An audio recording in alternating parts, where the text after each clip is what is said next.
just open up the floor. I've been instructed to take a seat with Wolfgang Streeck, engage in brief discussion, and then moderate Q&A. Let's just have Q&A.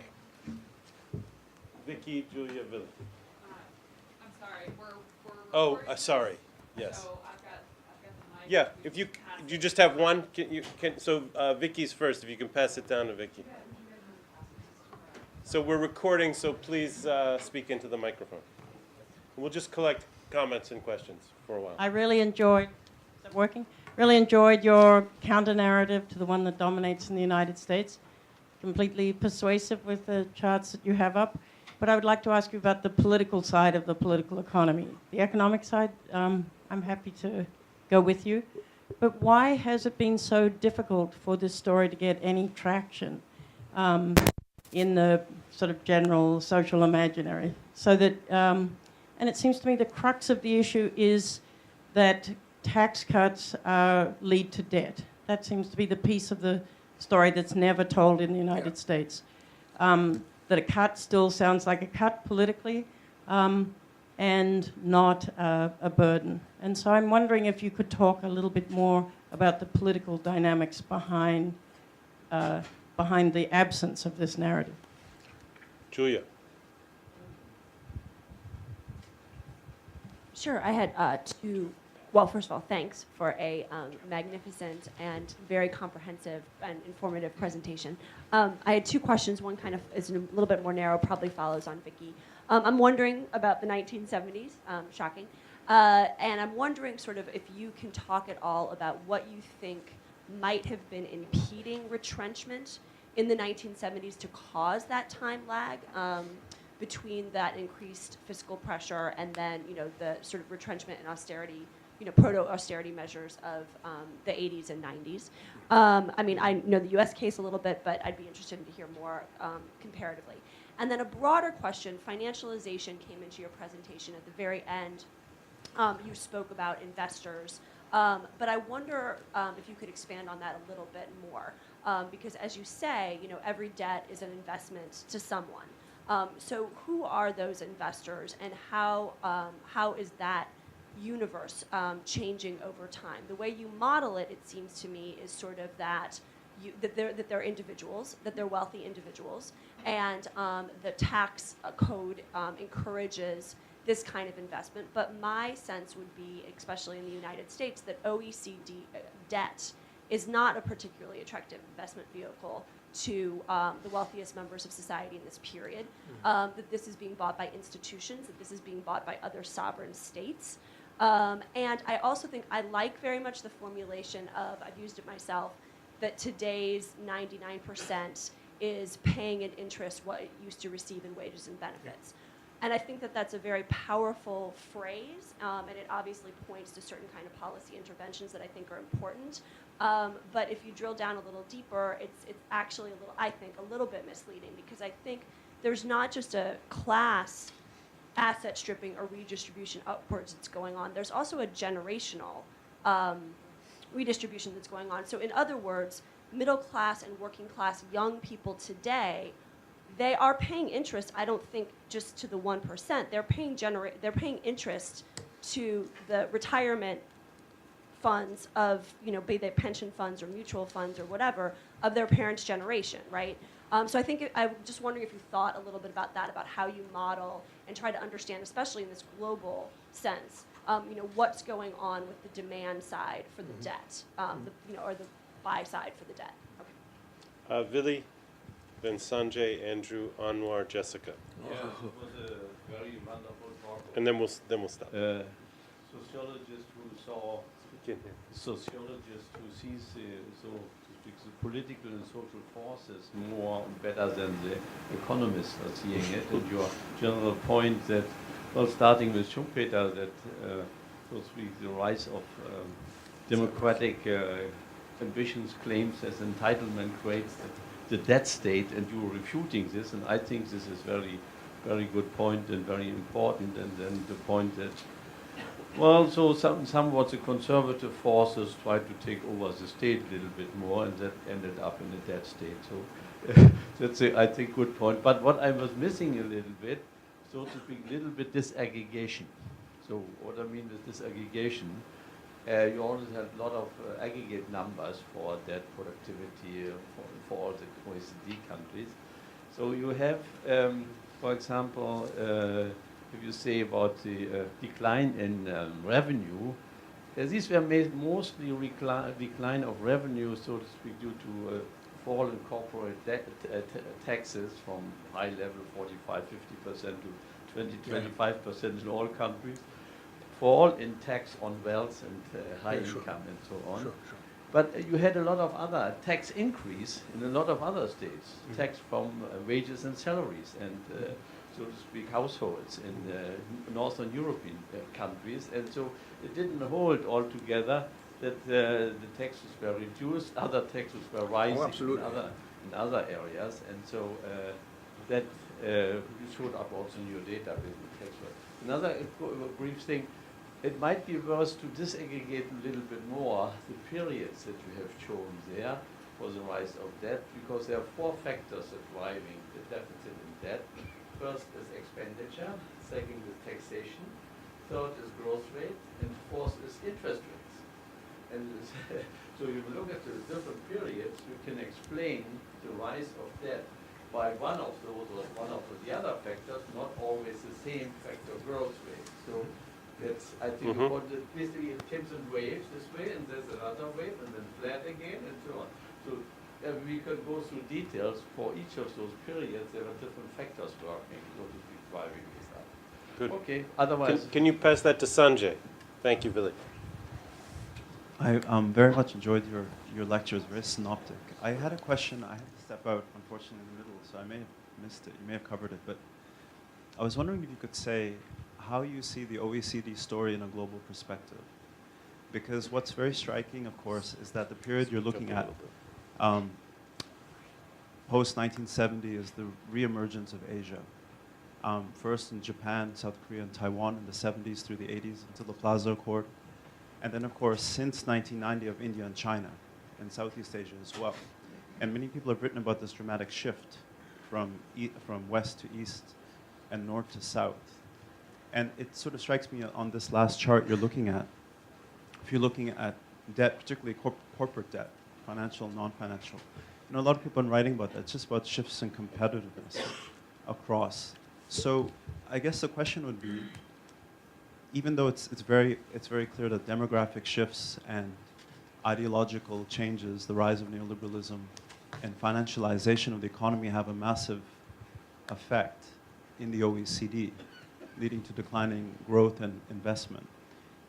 If you did a sort of counterfactual thought experiment and you said, well, let's say the most regressive features of the neoliberalism hadn't been embraced, would it still have been the case that the rise of Asia, and particularly the reemergence of India and China to the global economy, would have created some kind of competitive pressures that would have made it difficult for the OECD to maintain what, in a long-term perspective, was always a bubble between 1950 and 1970, the high noon of that type of capitalism, in a long perspective over 2 centuries, really suddenly looks quite different. So people like, even an extreme dependency theorist like Gunder Frank would say it's the reemergence or the recalibration of what was a norm between Europe and Asia. Do you mind do you want to respond now? It's starting to build up some serious issues. Yeah. Do you want to respond? And then we have four Yeah, more, and we have plenty of time. So there's plenty. I Raise think your hand if you want to get on the list. I mean, I can do justice to questions better when I remember them, but It's always a plus. my my short-time memory is declining as I get older. Vicky, that's the question of all questions. Why is it that the Americans don't understand this story? I think one could spend an entire seminar on this, but Americans are much more. Okay, let me just take one small illustration. These days, I read in the New York Times that General Motors, that the government has sold the final shares that it used to own in General Motors. It is celebrated as a moment when sort of General Motors recovers from the shame of the government holding stock in it. At the same time, I come from a country where there is an automobile producer, Volkswagen, which is now the largest auto producer in the world, and they don't build bad cars, and they are partly owned by the government. And it's not a problem, quite to the contrary. It allows them to work with lower dividends because they can't be taken over by the stock market, as a result of which they can pay their workers better and invest more in things. Explain to an American that an automobile firm that has government, the government holds stock, could be a competitive automotive firm. I don't know how to explain that. Yeah. But it's a long story about why can this story not be told? And it's also because I think taxes. I think people don't expect much from their government, whereas Europeans have learned that sometimes the government can be a constructive force in their lives, and therefore you have to sort of pay taxes on it. And also the idea of of progressive taxation is much deeper culturally rooted. But I'm not an Americanist. Julia's point, 1970s. I mean, I understand what you're saying is the United States in the 1970s, when they had inflation rates that went above 15%, sometimes approaching 20%, and this enormous distribution, that to me was the memory of 1968. They were just not willing to take the risk of deflating this economy, and that was only at the end of the period when of Carter's administration, when they brought in Volcker, who didn't care about this and who made this sort of extremely risky decision to deflate the American economy and accept unemployment rates that went into the 15-20% for a while.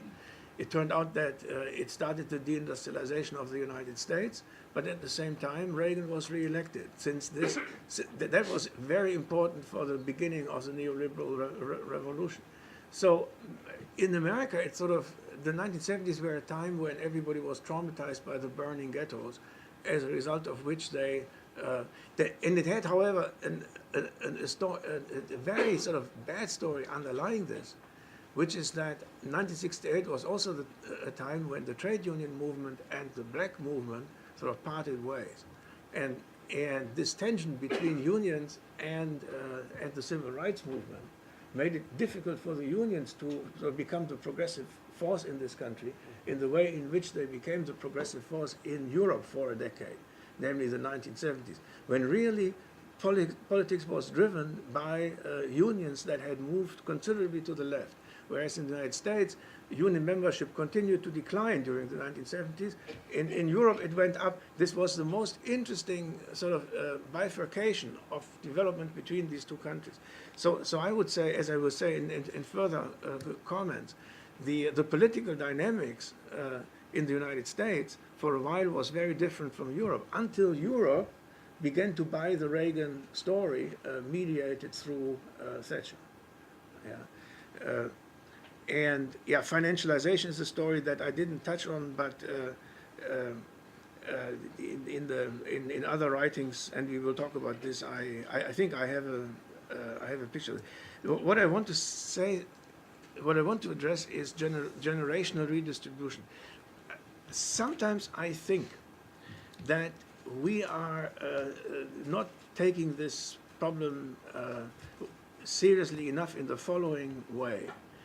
There is a tendency, not just in the United States, to sort of look at the old as this parasitic class that extracts rents from the young and makes the young sort of pay twice, and all of these stories. Now, basically, the reason why there is this pension system has something to do with the social compact that employers, governments, and workers in the 1960s, 1970s entered into, under which workers were willing to moderate their wage demands at present in the expectation that sort of pensions would become deferred wages in their old age. There's an underlying social compact here, which has something to do with the expectation that this economy would grow in a way that would make it possible to actually pay these delayed wages later. Yeah, it sort of amounts to a credit that these people gave to the society, and now imagine what you have is that two different classes of rentiers sort of are struggling for the remaining resources. One is those that gave explicit money, the owners of explicit debt, and then the owners of implicit debt, which is the pensioners. Yes, and in the United States, it is sort of deeply understood that the pensioners will have to give way, and that there's one thing that is absolutely untouchable. That's the explicit debt, the debt in the credit market.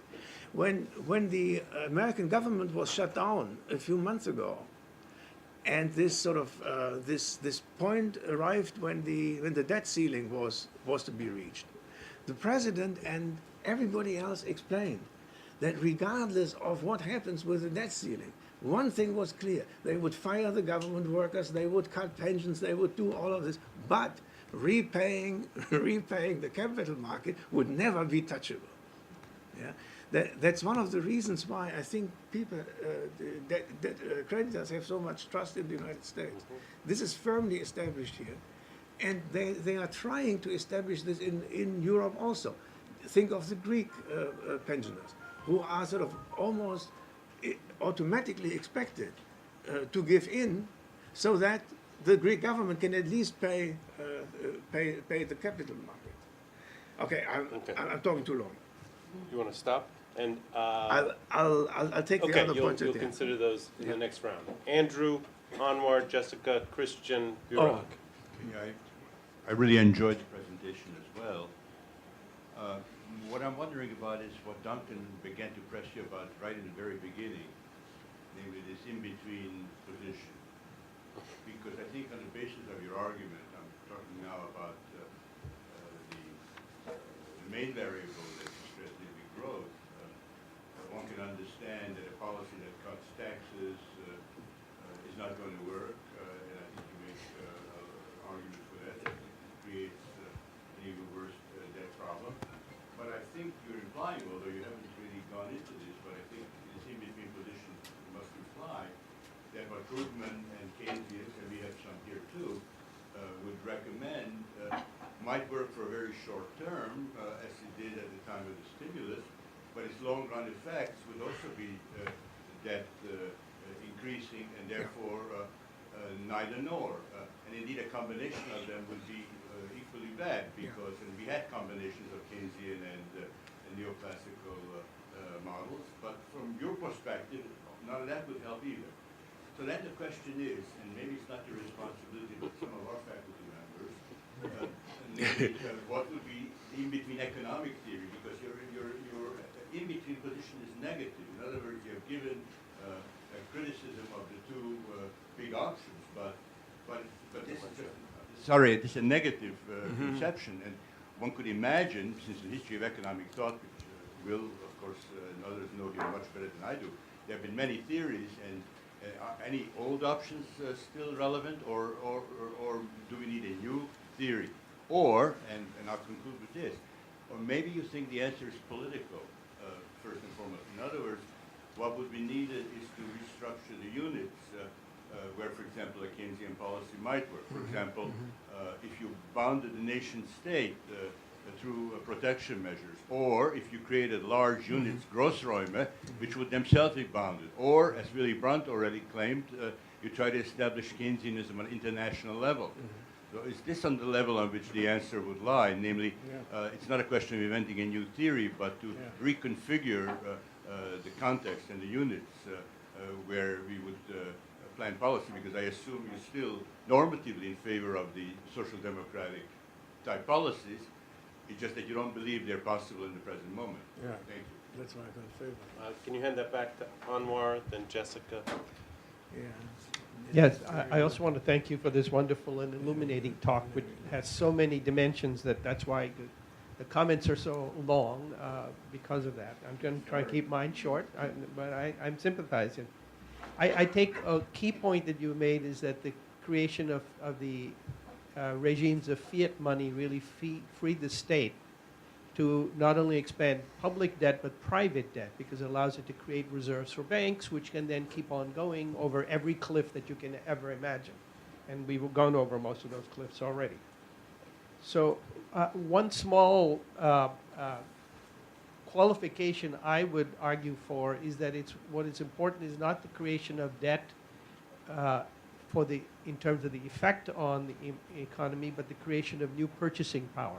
That's not quite the same. I think you said that, but that's why the external debt and the printing of money came up in your discussion, because that's crucial. That's actually new injections in the old Keynesian term.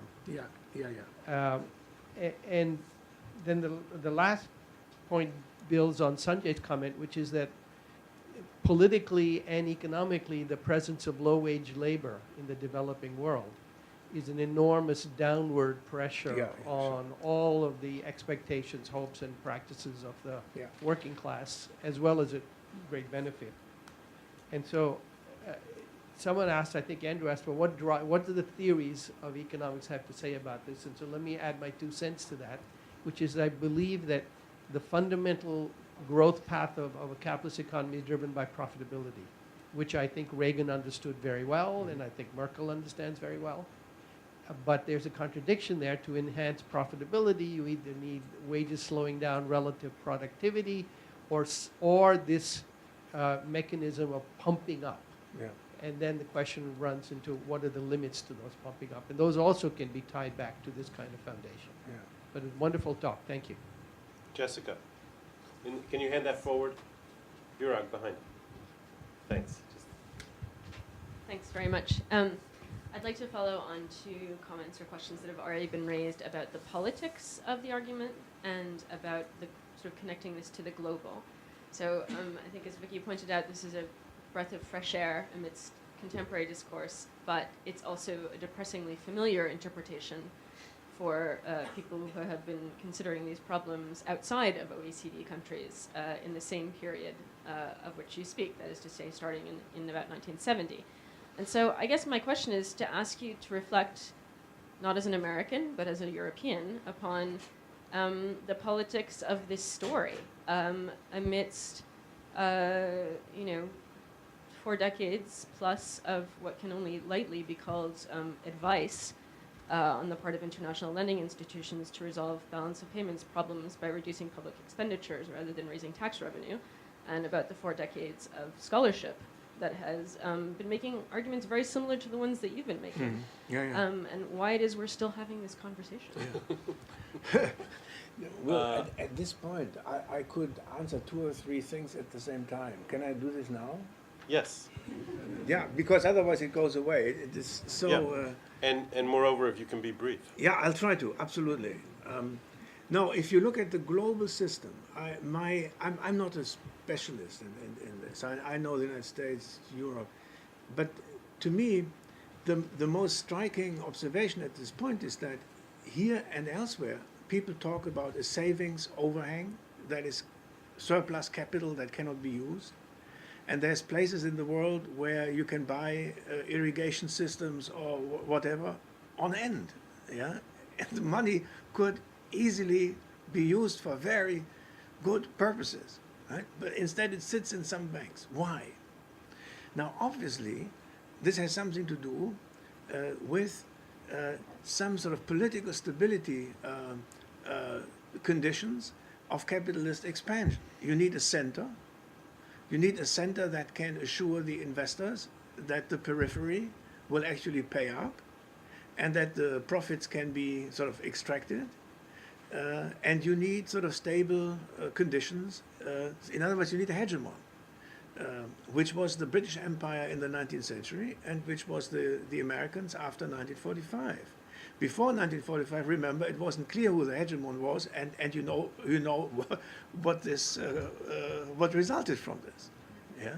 So now you see that there's all this capital that could be productively invested, but they don't trust the political and monetary regime.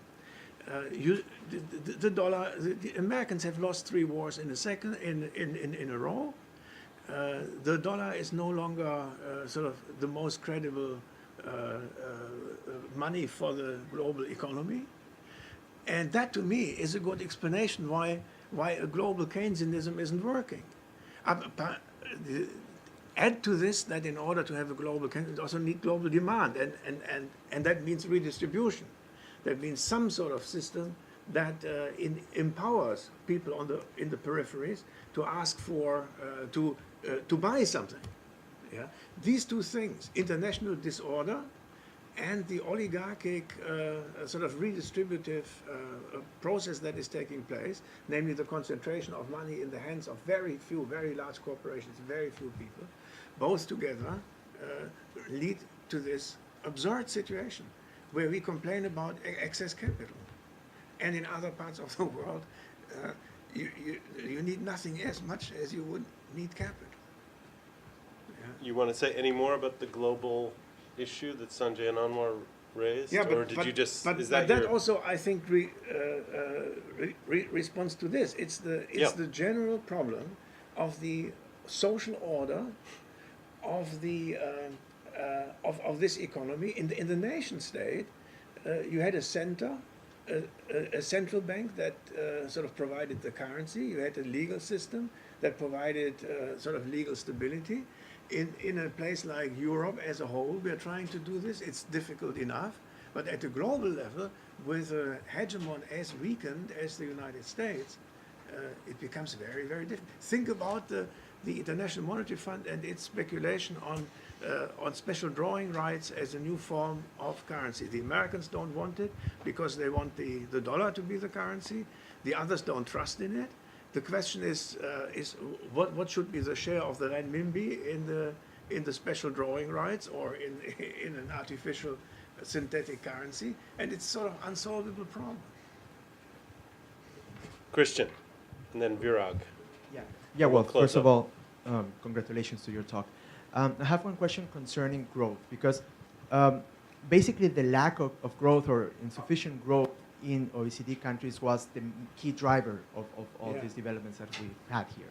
And you mentioned this, that we have this lack of public investment and also this issue of inequality, which could explain some of these low growth rates. But I would like to know your opinion about the question of whether we may be reaching the limits of growth in industrialized economies, and or in whether these limits have been are being actually affected now precisely due to the globalization phenomenon, right? Because of competition, industrialized economies would not be, even in the best possible scenario, reach the high levels of growth that they obtained during some current, short periods of time in the 80s. So this, of course, raises a much, or makes this whole issue about inequality and redistribution much more important and prominent in your baseline scenario. So do you think that this could be a scenario that we may be reaching even though we are not aware of this? Or not? Thanks. Can you pass that to Virag? And is there anyone want to comment after Virag, and then we'll bring it to a close? Yeah. Okay, Ed, last comment for Ed. So I actually wanted to move a little bit from the global to the regional level, and while your story is very compelling, it's still like a country-based analysis, right? So I was wondering, especially in the European context, if you could read this story against the rise of the European Union and European economic integration, the introduction of the euro, because I think that has a lot to do with, with European sovereign debt as well. And also that you have redistribution processes not only within these countries, right, but within the European Union, which becomes particularly acute after 1989 and then with the Eastern enlargement process. So I think that if you could say a little bit more about this regional dynamics, right, because I think it has a lot to do with, especially I'm sitting next to Andreas, right, so with, what's happening in the European periphery and if you could Yeah. speak to this. So can I give Ed the last Yeah, yeah, comment, yeah. and then you can come back for the last word? Yeah. Just if you could speak into the mic, because we're recording, Ed. And then we'll wrap up and have some time for Yes. I'll keep my remarks short. One question. I came in late, so I did not hear much of what you said, but a question that seems to arise from the discussion, which I did hear, is this. We do see much more difficulty in managing economies in the last decade, let us say. Even the Clinton boom was not a boom in quite the same sense that we had in the 50s and 60s. Yeah. It was not as good as Kennedy Johnson. It was maybe as good as Eisenhower, but not, in some ways, not really. So, what are some of the factors that lead to this? And one I'd like to suggest is that there's a real change in the character of much of goods and services. And the change in character is what might be called a rise in the degree of their public nature, or a rise in the percentage of externalities. Yeah, yeah, yeah. The creation of collective goods. Markets do not handle these well. And this is something which has not, I think, been addressed by economic theorists to the extent that it should be. And it is a matter of enormous importance in policy because of the extreme degree of regulation that is called for and the very bad nature of regulation which is enacted. Okay, thanks. Thanks.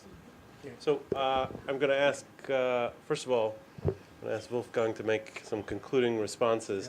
I wanted to thank Victoria Lowe and her staff for organizing this event, which has been a superb lecture and just a great set of comments, and then we'll have the reception after. So thank you, and Wolfgang, thank you so much. But let's give you the last word, and then we'll break for the reception. Really, I really think that, Ed, your comment really hits a very important point. Is there a conceptual toolkit for understanding this? Yes, it is about 150 years old, and where Marx speaks of the increasingly social nature of production and social life colliding with the individualistic property regime of a capitalist economy, where the nature of the productive process begins to become socialized while the productive relations are still sort of capitalist. If you think about this, then you can have all sorts of permutations on this general idea. But it was not unknown to someone like Schumpeter, who in that same lecture that I quoted, he ends that lecture by saying that capitalism will certainly not always exist because it cannot handle the complexities of a society that is less and has to be less aggressive among, less competitive and more cooperative. That's Schumpeter, the sort of the man who shortly thereafter writes the theory of economic development, Theorie der wirtschaftlichen Entwicklung, where he emphasizes the entrepreneur and conflict and creative destruction. He says that can continue only for a while, and then so in Keynes, if you put it in Keynesian terms, then there is an idea in Keynes, not sort of clearly formulated, that in the development of capitalism, a growing share of the demand must be collective demand, commanded by the state in the interest of infrastructure, social needs rather than individual needs, and so on. And it always raises the question of how can you develop out of the present world of, let's say, individual or possessive individualism, as Macpherson calls it, into a world in which you have space for these growingly, increasingly collective needs and interests. That, I think, is the fundamental question. And it also relates to the question that was asked about stagnation and why couldn't it be a promise rather than a threat that growth rates are going down? Could this not show something? But the problem is that if you want not a stagnant but a stationary economy, and I distinguish these from, then you need a very different regulation regime. The way we now see the movement towards lower growth, we see at the same time more competition, more inequality, more intensive use of labor, the breakdown of working time restrictions everywhere, the squeezing out of nature of the last physical resources, fracking and however you want to call it. So a desperate struggle in the life. Whereas the stationary economy that someone like Schumpeter dreamed of in 1918 would be one that would be built on institutions that would not promote this sort of competition and that could sort of reproduce themselves without the motivation that is typical for possessive individualism. I want more, I want more, I want more. And that maybe should be my final. I think that's a good point to end on. Thank you very much, Wolfgang. Thanks, everybody. Please stay for our reception to celebrate the Heuss Professorship. Thanks.